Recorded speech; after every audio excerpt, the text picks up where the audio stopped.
हाँ तो प्यारे बच्चों, स्वागत है आप सभी का आपके और अपने इस विश्वनाथ डिजाइनर इस विकास गुप्ता क्लासेस में। तो प्यारे बच्चों, तो लास्ट वाली क्लास में हम लोग अवतल दर्पण द्वारा प्रतिबिंब का बनना सीख रहे थे, ठीक है, जिसमें दो स्थितियां हम लोग पूर्ण कर लिए थे और इसके बाद आज हम लोग उसके आगे तीसरी स्थितियों को सीखेंगे। ठीक है प्यारे बच्चों, तो चलिए आज हम लोग अवतल दर्पण द्वारा प्रतिबिंब का बनना, ये जो बचे हुए स्थितियां इसको कंप्लीट करेंगे और इसके बाद उत्तल दर्पण द्वारा प्रतिबिंब का बनना, इनमें दो स्थितियां इनको भी सीखेंगे। तो प्यारे बच्चों, सभी लोग वीडियो को शेयर करिएगा और सभी लोग कॉपी कलम लेकर के बैठ जाइए। ठीक है, तो स्टार्ट करते हैं आज का क्लास। तो सभी लोग हेडिंग बना लीजिएगा, स्थिति नंबर 3। ठीक है, दो स्थितियां हम लोग लास्ट वीडियो में कवर कर लिए थे, तो आज की वीडियो में हम लोग तीसरी स्थिति को सीखेंगे। तीसरी स्थिति क्या है, पहले तो एक बार देख लीजिए, हम लोग 6 स्थितियां कौन कौन से पढ़ने वाले थे। ठीक है, ये है अवतल दर्पण। कौन सा दर्पण है? अवतल दर्पण। गोली दर्पण दो प्रकार की होती है, एक होता है अवतल दर्पण और एक होता है उत्तल दर्पण। जिन पर कलई उभरे हुए पृष्ठ पर और परावर्तन अंदर की ओर होता है उसे कौन सा दर्पण कहते हैं? अवतल दर्पण। तो ये कौन सा दर्पण है? अवतल दर्पण है। ठीक है, तो भैया हमने इसमें आपको बताया था 6 स्थितियां कौन कौन सी लेंगे। ये मान लेते हैं एफ है मुख्य फोकस, और ये है वक्रता केंद्र, और यहां कहीं पर है अनंत। ठीक है, एक स्थिति हम अनंत पर वस्तु को रखे थे, दूसरी स्थिति में अनंत और वक्रता केंद्र के मध्य में रखे थे, तीसरी स्थिति वक्रता केंद्र पर रखे थे, चौथी स्थिति मुख्य फोकस और वक्रता केंद्र के मध्य में रखे थे, पांचवी स्थिति मुख्य फोकस पर, और छठवीं स्थिति प्यारे बच्चों यह है दर्पण का ध्रुव, दर्पण के ध्रुव और मुख्य फोकस के बीच में। ये 6 स्थितियां हम लोगों को सीखनी है। यह है पहली स्थिति, यह है दूसरी स्थिति, यह है तीसरी स्थिति, यह है चौथी, यह पांचवी और यह है छठी। ठीक है, ये 6 स्थितियां हम लोगों को सीखनी है। तो चलिए, लास्ट वीडियो में हम लोग ये 2-3 स्थितियां सीख लिए थे। कौन कौन सी? एक तो जब वस्तु अनंत पर रखी होगी, और दूसरी वस्तु अनंत तथा वक्रता केंद्र के मध्य रखी गई होगी, और तीसरी केस में जब वस्तु वक्रता केंद्र पर रखी गई होगी। ये तीनों स्थितियां हम लोग लास्ट वीडियो में सीख लिए थे। आज की वीडियो में प्यारे बच्चों हम लोग चौथी स्थितियों से सीखेंगे। चौथी, पांचवी और छठवीं 3 स्थितियां ये सीखेंगे। इसके बाद उत्तल दर्पण द्वारा प्रतिबिंब का बनना, जिसमें 2 स्थितियां हैं, उसको भी हम लोग आज की वीडियो में ही सीखने वाले हैं। तो चलिए हेडिंग बना लीजिएगा, जब वस्तु वक्रता केंद्र और मुख्य फोकस के मध्य। ठीक है, हेडिंग बनाइएगा, जब वस्तु वक्रता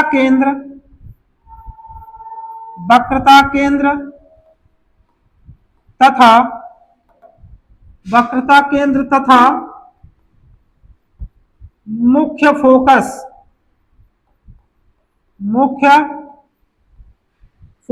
के बीच स्थित हो।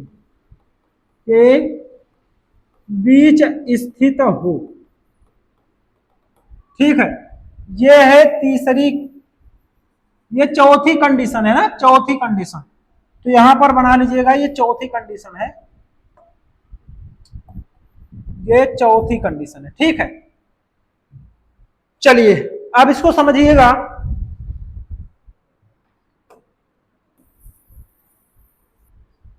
आपको इसमें भी 4 ही चीज बतानी है।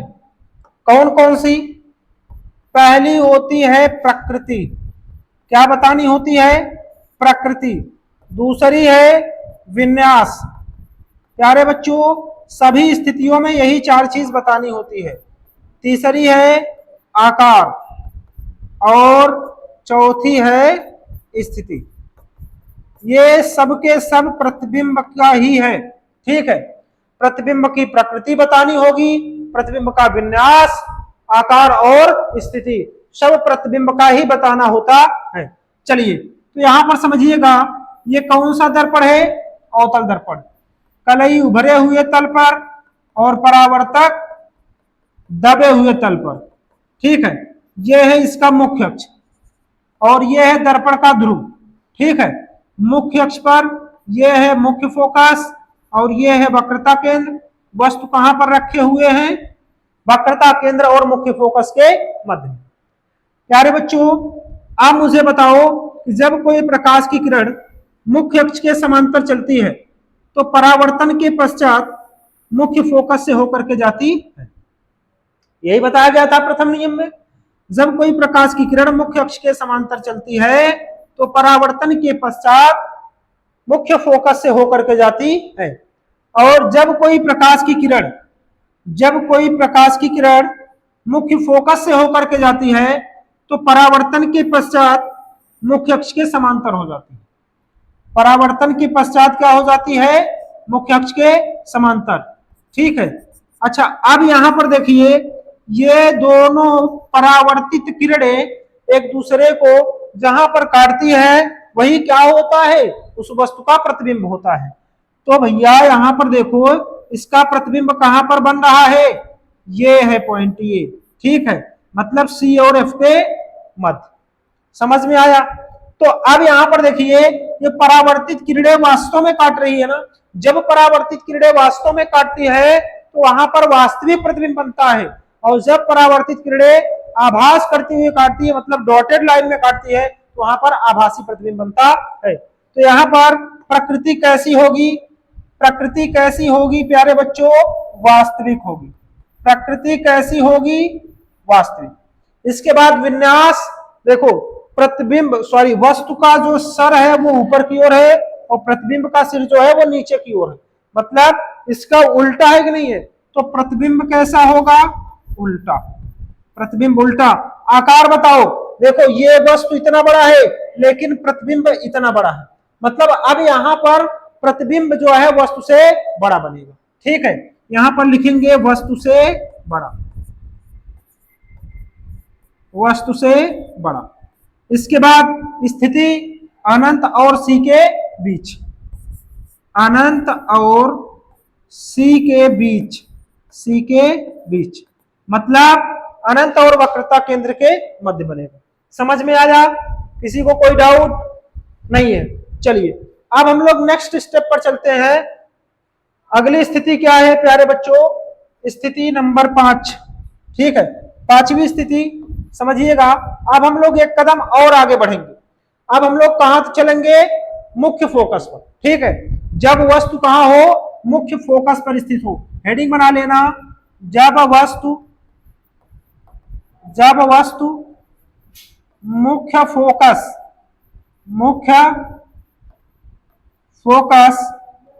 एफ पर स्थित हो, एफ पर स्थित हो। ठीक है, एफ पर स्थित हो। चलिए अब इस पॉइंट को समझिएगा ध्यान से। ये है अवतल दर्पण, अवतल दर्पण है, अवतल दर्पण। ठीक, अवतल दर्पण। यह है मुख्य अक्ष और दर्पण के मध्य बिंदु को दर्पण का ध्रुव कहते हैं। ठीक है, अब यहां पर है मुख्य फोकस। क्या है? मुख्य फोकस। और यहां पर है वक्रता केंद्र। वस्तु को कहां रखनी है? मुख्य फोकस पर रखनी है। कहां रखनी है?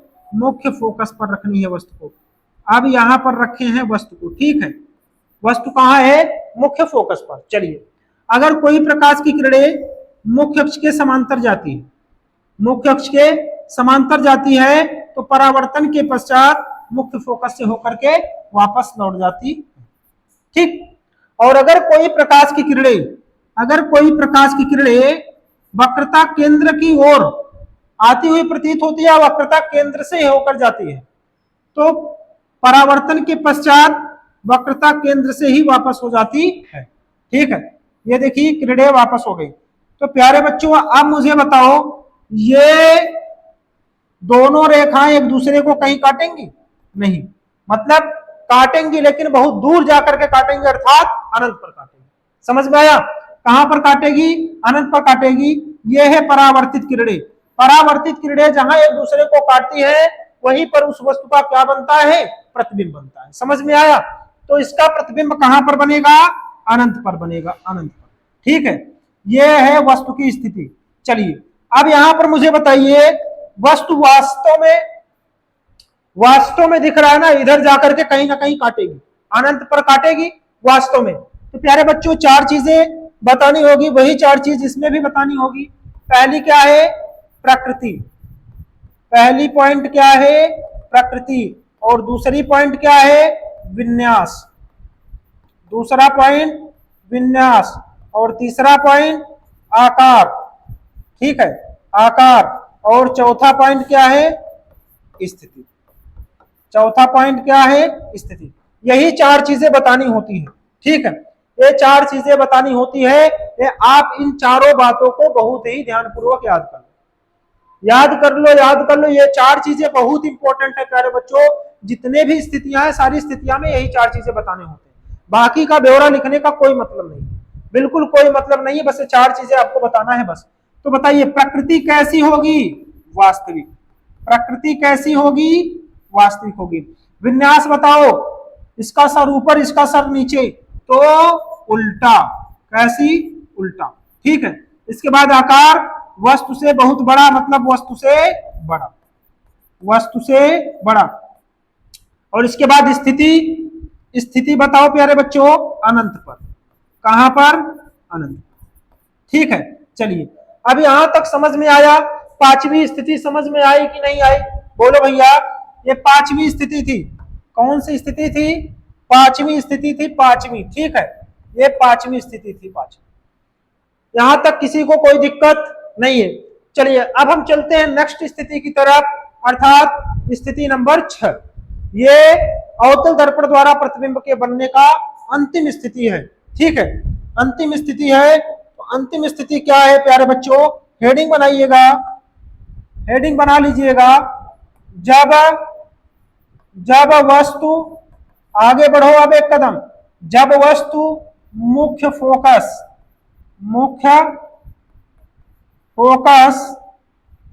एफ तथा ध्रुव मतलब पी के बीच स्थित हो, के बीच स्थित हो। ठीक है, जब वस्तु मुख्य फोकस तथा ध्रुव के बीच स्थित। चलिए आप समझिएगा प्यारे बच्चों। ठीक है, आ जाओ। इसमें भी चार चीजें बतानी है। कौन कौन सी? पहली है सर प्रकृति, और दूसरी क्या है? विन्यास, विन्यास। और तीसरी है आकार, और चौथी है प्यारे बच्चों स्थिति। चौथी क्या है? स्थिति। ठीक है, चौथी क्या है? स्थिति है। चलिए आइए अब हम लोग चित्र को बना करके समझते हैं। ये कौन सा दर्पण है? अवतल दर्पण। हम लोग अवतल दर्पण ही सीखेंगे। ठीक है, जितनी भी स्थितियां हैं, सबके सब स्थितियां अवतल दर्पण की ही हैं। अब ये रहा इसका ध्रुव, ये रहा इसका ध्रुव, और ये है मुख्य अक्ष। तो प्यारे बच्चों, ये मान लेते हैं मुख्य फोकस है, और ये है वक्रता केंद्र। अब हम वस्तु को रखेंगे, कहां पर रखेंगे? वस्तु को रखेंगे मुख्य फोकस और ध्रुव के बीच। ठीक है, मुख्य फोकस और ध्रुव के बीच। चलिए अब अगर कोई प्रकाश किरण मुख्य अक्ष के समांतर आपतित होती है, तो परावर्तन के पश्चात मुख्य फोकस से होकर के वापस लौट जाती है। तो यह है परावर्तित किरणें। अच्छा, अब यहां पर देखिए, यदि कोई प्रकाश की किरणें वक्रता केंद्र से होकर के जाती है, तो परावर्तन के पश्चात भी वक्रता केंद्र से ही होकर के वापस लौट जाती है। ठीक है, इन किरणों को देखेंगे तो ये किरणें इधर आकर के फैलती हुई प्रतीत हो रही है नहीं? अब ये किरणें ये एक दूसरे से कहीं मुलाकात नहीं करेंगी, इस लोक में कहीं नहीं करेंगी। अब इनका मिलन जो है आसमान में होगा, इधर इधर। ये देखो, अब इनका मिलन जहान में ना हो, इनका मिलन आसमान में हो। ठीक है, यहां पर होगा, मतलब ये आभासी प्रतिबिंब बनाएगा। अब ये आभासी प्रतिबिंब बनाएगा। यहां पर देखिए, हम लोग इसको देख रहे हैं डॉटेड लाइन से निरूपित हुआ है। मतलब जब भी हमने आपको कहा था, जब भी आपको डॉटेड लाइन कहीं पर दिखा मिल जाए तो समझ जाना वो आभासी प्रतिबिंब होता है। चलिए इसमें आप बताओ, प्रकृति कैसी होगी, डॉटेड लाइन पर है तो आभासी होगी। प्रकृति कैसी होगी, आभासी, आभासी। ठीक है, इसके बाद विन्यास बताओ।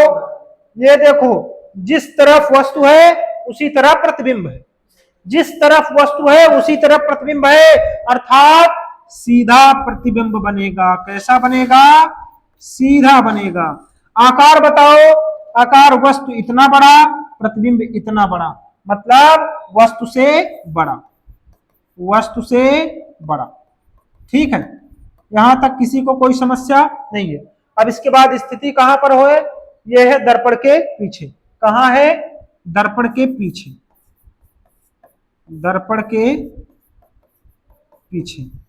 ठीक है, समझ में आया प्यारे बच्चों, यहां तक किसी को कोई दिक्कत नहीं है। हम लोग 6 स्थितियों को बहुत ही सरल तरीके से पढ़ लिए। ध्यान देना, आपको यही 4 चीज बताने होते हैं, ये बेहद इंपॉर्टेंट है। यही 4 चीज सभी स्थितियों में बताने होते हैं। ठीक है, यही 4 चीज बेहद इंपॉर्टेंट है। इन चारों बातों को आप याद कर लीजिएगा और यही चारों बातें आपको लेंस में भी काम आएगी। ठीक है, लेंस में भी यही चारों चीजें होंगी। चलिए अब इसके आगे हम चलते हैं। यह है परावर्तित किरणें, यहां पर तीर लगा देना। चलिए अब हम थोड़ा सा एक स्टार पॉइंट करके हम सारी स्थितियों को केवल एक डायग्राम के माध्यम से आपको समझाते हैं। ठीक है, सारी स्थितियों को। अब देखिए, आपके दिमाग में एक पिक्चर बना रहे हैं, इस पिक्चर को सेट कर लेना। ठीक, ये पिक्चर अपने दिमाग में सेट कर लेना, इसी के माध्यम से आप 6 स्थितियों को बहुत ही सरलता पूर्वक समझ सकते हो। चलिए अब यहां पर देखिए प्यारे बच्चों, एक चित्र बना रहे हैं, ध्यान से समझना। ठीक है, ये चित्र है अवतल दर्पण का। ये किसका चित्र है, अवतल दर्पण का। अच्छा रुक जाओ, थोड़ा सा हम देखें, कर्व वगैरह होगा इसमें, तो कर्व ले रहे हैं। 1 मिनट रुक जाओ, शेप देख लें। शेप शेप शेप,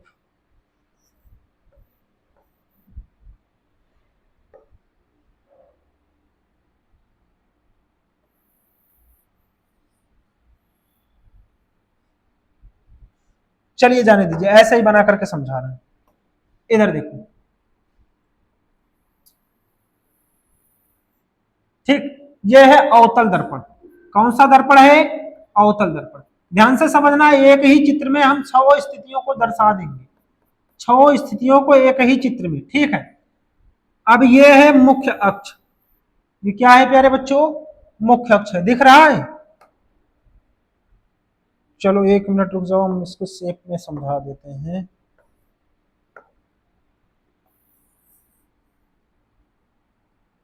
ये देखो, ठीक है, ये है मुख्य अक्ष। ये क्या है, मुख्य अक्ष है, मुख्य अक्ष। ठीक है, ये मुख्य अक्ष है। अब ये रहा दर्पण का ध्रुव। क्या है, दर्पण का ध्रुव।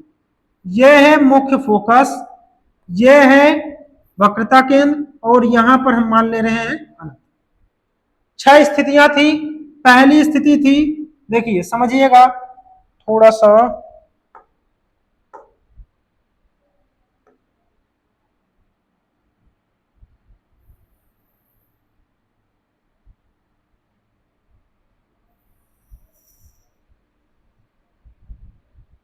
ठीक है। चलिए अब इसके आगे देखिए, ये है आपतित किरणें। ये कौन सी किरणें हैं, आपतित किरणें। और ये है परावर्तित किरणें।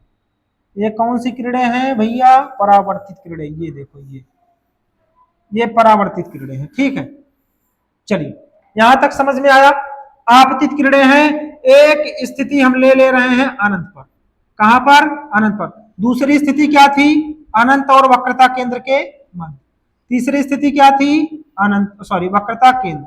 और चौथी स्थिति क्या थी, वक्रता केंद्र और मुख्य फोकस के मध्य। पांचवी स्थिति क्या थी, मुख्य फोकस। और छठवीं स्थिति क्या थी भैया, वो थी मुख्य फोकस और ध्रुव के मध्य। ठीक है, ये है पहली स्थिति। और यहां पर देखिए, अब पहली स्थिति में जो प्रतिबिंब बना था वो मुख्य फोकस पर, दूसरी स्थिति में, ये तीसरी स्थिति में, और ये चौथी स्थिति में, और ये है पांचवी स्थिति में। ठीक है, छठवीं स्थिति में जो प्रतिबिंब बना था भैया, वो बना था दर्पण के पीछे। चलिए अब थोड़ा ध्यान से समझना। ठीक है, यह है पहली स्थिति, यह है दूसरी स्थिति, यह है तीसरी स्थिति, यह है चौथी स्थिति, ये है पांचवी स्थिति, ये है छठवीं स्थिति। अब पहली स्थिति में प्रतिबिंब मुख्य फोकस पर, दूसरी स्थिति में वक्रता केंद्र और मुख्य फोकस पर, तीसरी स्थिति में वक्रता केंद्र पर, चौथी स्थिति में अनंत और वक्रता केंद्र पर के बीच में, और पांचवी स्थिति में अनंत पर, और छठवीं स्थिति में प्रतिबिंब कहां बना था, वो दर्पण के पीछे बना। ठीक है, अब यहां पर थोड़ा सा समझना, चार चीजें बतानी है। कौन कौन सी चीजें हैं? पहली चीज है यहां पर नहीं दिख रहा है, चलो और इधर करते हैं।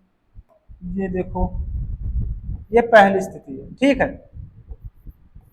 ये पहली स्थिति में आपको बताना है, पहले तो क्या क्या चीजें बतानी होती है, क्या क्या चीजें बतानी है? विन्यास, प्रकृति, विन्यास, आकार और स्थिति। प्रकृति,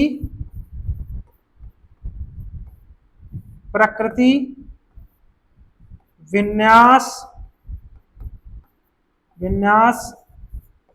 आकार और स्थिति, ये चार चीजें बतानी होती। ठीक है, चलिए समझिएगा। पहली स्थिति में प्यारे बच्चों वस्तु को कहां रखे थे? पहली स्थिति में वस्तु को कहां रखे थे? अनंत पर रखे थे। पहली स्थिति में वस्तु को अनंत पर रखे थे। अब यहां पर देखो, थोड़ा सा गौर करिएगा। पहली स्थिति है वस्तु अनंत पर है, इसका प्रतिबिंब कहां बन रहा है? नीचे। ये जो है ना, ये है प्रतिबिंब की स्थिति। ये क्या है? प्रतिबिंब की स्थिति। और ऊपर जो है, ऊपर है वस्तु की स्थिति। ऊपर क्या है? वस्तु की स्थिति। समझ में आया?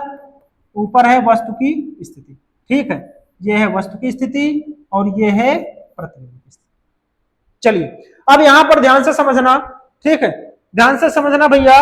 पहली स्थिति में थोड़ा सा ध्यान से देखो, पहली स्थिति में वस्तु का प्रतिबिंब कहां पर बन रहा है? मुख्य फोकस पर बन रहा है। अब यहां से आप सभी चीज बता सकते हो, सभी चीज बता सकते हो। इधर के जो दर्पण के सामने प्रतिबिंब बन रहा है, सबका सब प्रतिबिंब वास्तविक प्रतिबिंब है, और दर्पण के पीछे जितने भी प्रतिबिंब बनेंगे वो आभासी प्रतिबिंब बनेंगे। ये बातें याद रखिएगा। ठीक है, चलिए अब यहां पर देखिए, प्रकृति की बात अगर कही जाए तो प्रकृति कैसी है? वास्तविक है। पहले कंडीशन में प्रतिबिंब कैसी होगी? वास्तविक प्रतिबिंब होगी। ठीक है, इसके बाद दूसरी बात आ गई विन्यास की। तो यहां पर देखो, वस्तु ऊपर प्रतिबिंब नीचे, तो ये क्या होगी? उल्टा। ठीक है, ये नोट पॉइंट में केवल आपको समझने के लिए बताया जा रहा है। ठीक है, ये आपके समझने के लिए है। अब इसके बाद देखिएगा, यहां पर उल्टा हो गया। आकार में देखो स्पष्ट होगा, ये इतना बड़ा है, ये इतना छोटा है। वस्तु इतना बड़ा है, प्रतिबिंब इतना छोटा है, मतलब जो प्रतिबिंब का आकार होगा वो वस्तु के आकार से क्या होगा बेटा?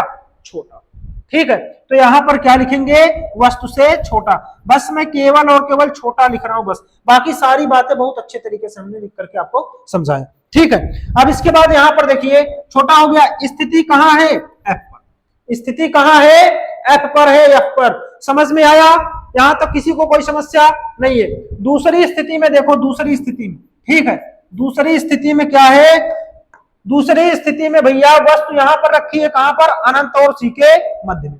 तो इसका कंडीशन कहां पर आ गया है? प्रतिबिंब आ गया है एफ और सी के मध्य में। ठीक है, तो यहां पर देखिएगा, दूसरी कंडीशन में इसमें भी वस्तु का प्रतिबिंब कैसा होगा? वास्तविक होगा और उल्टा होगा। एक बात हम आपको बताएं, जितने भी वास्तविक प्रतिबिंब हैं सबके सब उल्टा होते हैं। वास्तविक प्रतिबिंब उल्टा होते हैं और आभासी प्रतिबिंब कैसे होते हैं? सीधा होते हैं। अभी अभी आप लोग ये चीजें देख लिए हो। ठीक है, ये सारी चीजें देख लिए। अब यहां पर देखिए, वस्तु में आकार में कैसा होगा? छोटा होगा। आकार में कैसा होगा? छोटा होगा। और इसकी स्थिति कहां है भैया? सी और एफ के बीच में। सी और एफ के बीच। समझ में आया? चलिए अब यहां पर तीसरी कंडीशन को देख लेते हैं। तीसरी कंडीशन में क्या है?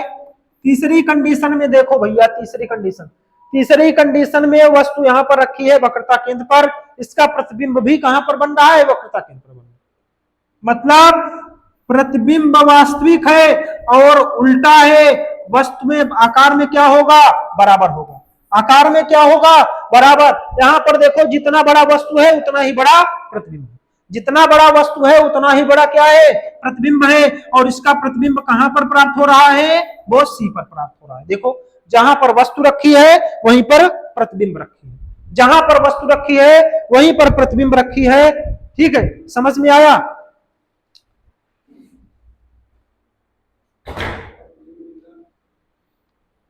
चलिए अब आगे चलते हैं। ठीक है, चलिए अब चौथी स्थिति में समझिएगा। चौथी स्थिति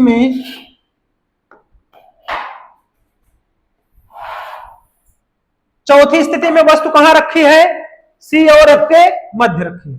तो चौथी स्थिति में प्रतिबिंब कहां बन रही है, अनंत और सी के मध्य बन रही है। तो यहां पर प्रतिबिंब कैसी होगी, वास्तविक होगी। जितने भी वास्तविक प्रतिबिंब हैं उल्टा होते हैं। अब यहां पर देखो ये है वस्तु की लंबाई और ये है प्रतिबिंब की लंबाई। तो मतलब वस्तु की लंबाई से प्रतिबिंब की लंबाई क्या है, बड़ी है। वस्तु की लंबाई से प्रतिबिंब की लंबाई क्या होगी, बड़ी होगी, बड़ी होगी। और ये बन कहां रहा है, अनंत और सी के मध्य, अनंत और सी के मध्य। ठीक है, अनंत और सी के मध्य बन रहा है। यहां तक किसी को कोई समस्या नहीं है। ठीक है, बहुत ही सरल तरीके से आपको समझा रहे हैं प्यारे बच्चों। ये अगर आपके दिमाग में बन गया ना तो समझ जाओ कि आपके 6 स्थितियां एक चित्र के माध्यम से आपको याद हो जाएगा। ठीक है, एक चित्र के माध्यम से याद हो जाएगा। चलिए अब पांचवी स्थिति मैं यहां पर बता दे रहा हूं, नीचे पांचवी स्थिति यहां पर बता दे रहा हूं। बताना क्या क्या है, प्रकृति बतानी है। क्या क्या बताना होता है, प्रकृति। ठीक है, इसके बाद विन्यास, इसके बाद आकार, इसके बाद स्थिति। ये 4 चीज बतानी होती है। ठीक है, यही 4 चीजें बतानी होती है। चलिए अब पांचवी स्थिति में देखो, पांचवी स्थिति में क्या है भैया, पांचवी स्थिति में यहां पर वस्तु कहां पर रखी गई है, एफ पर। वस्तु कहां पर रखी गई है, एफ पर रखी गई है। तो एफ पर रखे वस्तु का प्रतिबिंब कहां पर प्राप्त हो रहा है, अनंत पर प्राप्त हो रहा है। देखो ये देख रहे हो। ठीक है, तो यहां पर प्रतिबिंब कैसी होगी, वास्तविक होगी। प्रतिबिंब वास्तविक होगी। वास्तविक प्रतिबिंब सदैव उल्टा होती है और आकार में बहुत बड़ा होगा, बहुत बड़ा। अनंत पर बन रहा है तो बहुत बड़ा होगा। इसके बाद स्थिति कहां पर है, अनंत पर।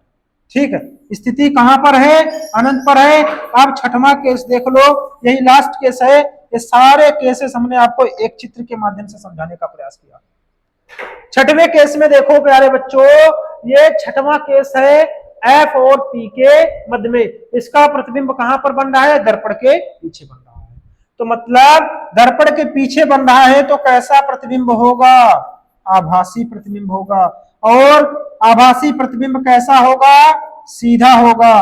और वस्तु का प्रतिबिंब का आकार कैसा होगा, बड़ा होगा। और ये कहां बनेगा, दर्पण के पीछे, दर्पण के पीछे। समझ में आया।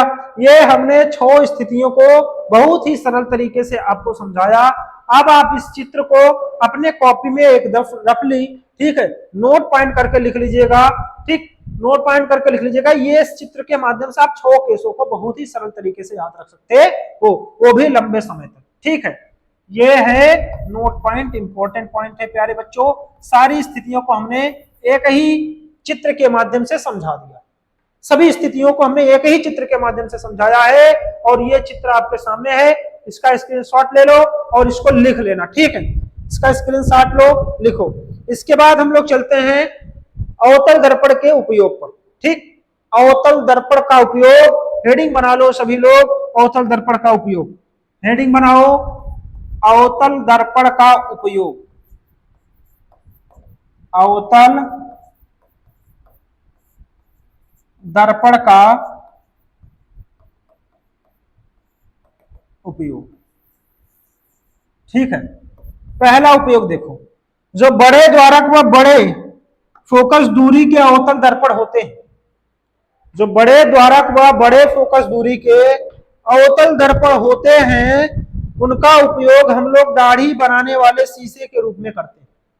ठीक है, जो दाढ़ी बनाने वाला या फिर जो शीशा आप सुबह उठते ही देखते हो, उस शीशों का जो दर्पण का द्वारक होता है, उस शीशे का मतलब उस दर्पण का जो द्वारक होता है वो बड़ा होता है और उनकी फोकस दूरी भी क्या होती है, बड़ी होती है। ठीक है, तो लिखिएगा बड़े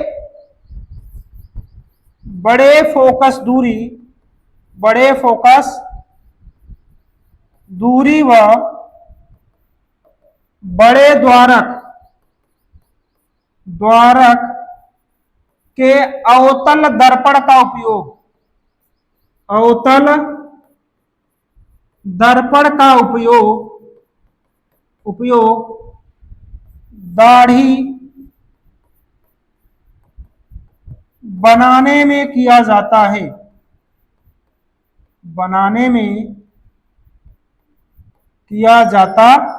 ठीक है, दूसरा उपयोग समझना बेटो, दूसरा उपयोग क्या है, छोटे द्वारक व छोटे फोकस दूरी के जो अवतल दर्पण होते हैं उनका उपयोग डॉक्टर नाक, कान, गले, ठीक है, इन सबके निरीक्षण के लिए करते हैं, जांच में करते हैं इनका प्रयोग। ठीक है, लिख लीजिए, मैं बोल दे रहा हूं। ठीक, दूसरा पॉइंट लिखिएगा, छोटे द्वारक व, लिखो सभी लोग, छोटे द्वारक व छोटे फोकस दूरी के अवतल दर्पण का उपयोग डॉक्टर आंख, नाक, कान व गले के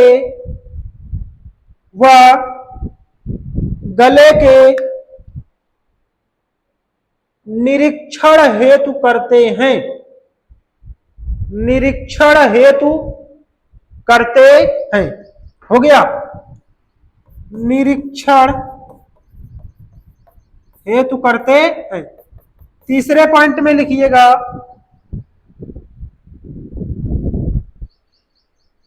तीसरे पॉइंट में लिखिएगा, सौर भट्टियों में सूर्य के प्रकाश को केंद्रित करने के लिए, सौर भट्टियों में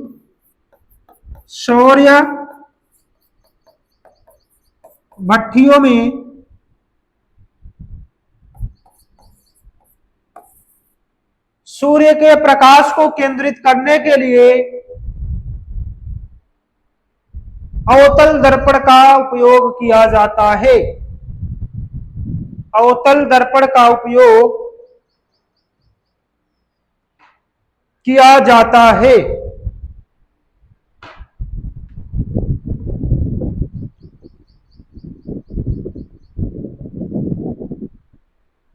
अगले पॉइंट में लिखिए, जो टेबल लैंप होती है, टेबल लैंपों के शेडो में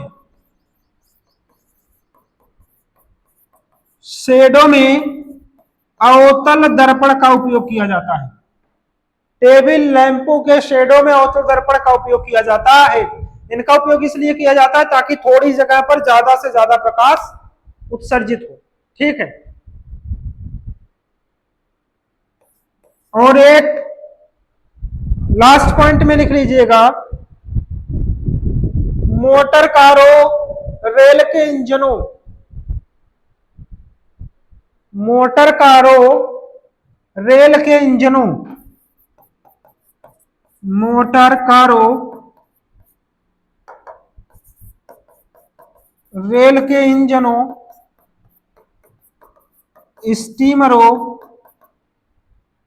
स्टीमरों व सर्च लाइट में अवतल दर्पण का उपयोग किया जाता है, में अवतल दर्पण का उपयोग किया जाता है। हो गया, यहां तक समझ में आया? चलिए, अब आप लोग हेडिंग बनाइएगा, उत्तल दर्पण द्वारा प्रतिबिंब का बनना। हेडिंग बनाओ,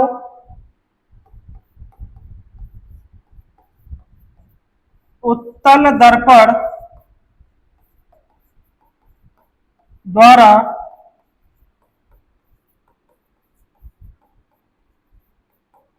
प्रतिबिंब का बनना। इसमें जो दो स्थितियां हैं, पहली स्थिति है जब वस्तु अनंत पर स्थित हो, अनंत पर स्थित, ठीक है, ये पहली स्थिति है जब वस्तु कहां स्थित हो, अनंत पर स्थित हो, अनंत पर, ठीक है।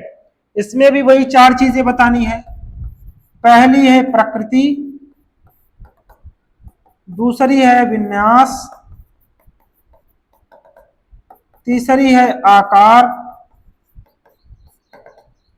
और चौथी है स्थिति, ठीक है।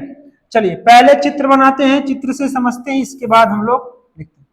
ये कौन सा दर्पण है, उत्तल दर्पण है। उत्तल दर्पण क्योंकि कलई अंदर की ओर है और परावर्तक पृष्ठ उभरा हुआ है। यह है मुख्य अक्ष, मुख्य अक्ष है, यह है दर्पण का ध्रुव। अब हम वस्तु को रखे हैं अनंत पर, अनंत पर रखें, अनंत पर, ठीक है। यह है प्रकाश की किरणें, ये प्रकाश की किरणें यहां पर मुख्य फोकस पर आती हुई प्रतीत हो रही है, मुख्य फोकस पर आती हुई प्रतीत हो रही है, प्रतीत हो रही है,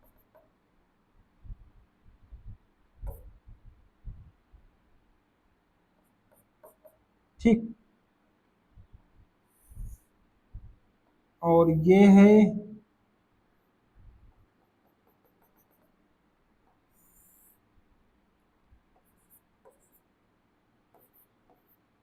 जहां पर इंटरसेक्ट कर रही है, अर्थात मुख्य फोकस पर ये प्रकाश की किरणें मिलती हुई प्रतीत हो रही है। तो यहां पर प्रतिबिंब की प्रकृति कैसी होगी, आभासी। प्रकृति कैसी होगी, आभासी। और आभासी प्रतिबिंब कैसी होती है, सीधा होती है, सीधा, ठीक है। और आकार बिंदुवत आकार का, देखो बहुत छोटा है प्रतिबिंब, बिंदुवत आकार का, कैसा, बिंदुवत आकार का, ठीक है। और स्थिति कहां पर है, एफ पर, ठीक। वैसे भी हमने आपको एक केस बताया था, इसके पहले एक पॉइंट बताया था, अनंत से चलने वाली प्रकाश की किरणें अपवर्तन के पश्चात या परावर्तन के पश्चात मुख्य फोकस पर ही मिलती है, ठीक। चलिए दूसरा केस,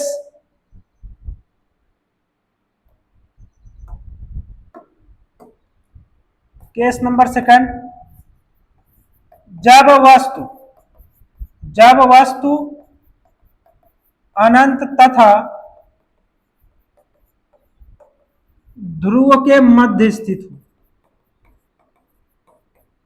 मध्य स्थित हो, ये अगला केस, समझना ध्यान से।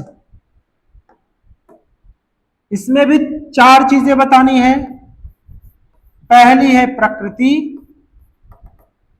दूसरी है विन्यास, तीसरी है आकार और चौथी है स्थिति, ठीक है। ये चार चीजें हैं। यहां पर देखिए, ये है उत्तल दर्पण, कौन सा दर्पण है, उत्तल दर्पण, ये है मुख्य अक्ष। अब वस्तु हम कहां पर रख रहे हैं, अनंत और ध्रुव के मध्य, अनंत और ध्रुव के मध्य। अब अगर कोई प्रकाश की किरणें मुख्य अक्ष के समांतर जाती है तो अपवर्तन के पश्चात कहां से जाती हुई प्रतीत होती है, मुख्य फोकस, यहां पर परावर्तन के पश्चात, ठीक है, परावर्तन के पश्चात मुख्य फोकस से जाती हुई प्रतीत होती है। और अगर कोई प्रकाश की किरणें वक्रता केंद्र की ओर आती हुई प्रतीत होती है तो परावर्तन के पश्चात वह वक्रता केंद्र से ही वापस लौट जाएगी। ये दोनों प्रकाश की किरणें एक दूसरे को कहां पर काट रही हैं, ध्रुव और मुख्य फोकस के बीच। तो प्रतिबिंब कैसा बन रहा है, प्रतिबिंब आभासी, कैसा बन रहा है, आभासी। और विन्यास सीधा, और आकार वस्तु से छोटा, वस्तु